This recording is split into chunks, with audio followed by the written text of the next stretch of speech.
ప్రముఖ సినీ కథానాయిక సమంత తన ఉదారతను చాటుకున్నారు. వైద్యం అందక ఇబ్బందులు పడే చిన్నారులకు చేయూతనిస్తూ మానవత్వాన్ని చాటుకున్నారు. ఎవరైనా డబ్బులు లేక వైద్యానికి దూరమైన వారు ఉంటే ఆమె వెంటనే తన వంతు సాయం చేస్తారు. ఇందుకోసం విజయవాడలోని ఆంధ్ర హాస్పిటల్స్ తో ఒప్పందం కుదుర్చుకున్నారు. వైద్యం అందక డబ్బులు లేక పేదింటి పిల్లలు ఎవరూ ఇబ్బంది పడకూడదనేది అందాల సమంత లక్ష్యం. అందంతో వెండితెరపై అందరినీ ఆకట్టుకున్న సమంత తన మనస్సుతో పేద పిల్లలను ఆదుకునేందుకు ముందుకు రావడం అభినందనీయం.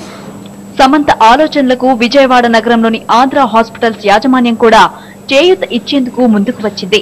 ఇరువురూ కలిసి ప్రతి నెల నిరుపేద ఆడపిల్లలకు వైద్య సహాయం అందించేందుకు ఒప్పందం చేసుకున్నారు. ఆంధ్ర హాస్పిటల్స్ లో చేరే పిల్లల విషయంలో ఈ ఒప్పందం అమలు చేస్తామని సమంత వెల్లడించారు. హైదరాబాద్ లో తెలంగాణలో చేశాను అండ్ నాకు చాలా హ్యాపీగా ఉంది. ఎందుకంటే ఇప్పుడు ఒక కొత్త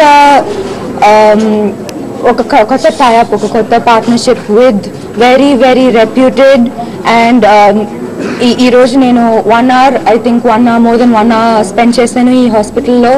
And I'm very very happy and touched. I'm very very happy that I made the right decision to tie up with the best hospital, Andhra Hospitals, Vijayawada. And I believe that we will do great work together.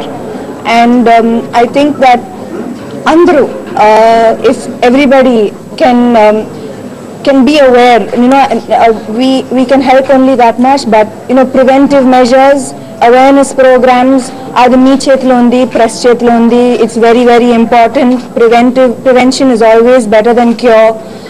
And also thank you, ధన్యవాదాలు చెప్తున్నాను ఎందుకంటే you are a major help to any kind of work that we do. తాను ads లో నటించాక వచ్చే remuneration మొత్తం Pratyusha support సంస్థకు ఇస్తున్నానని, దాని ద్వారా తాను ఈ సేవలు కొనసాగించాలని భావిస్తున్నట్లు సమంత వివరించారు.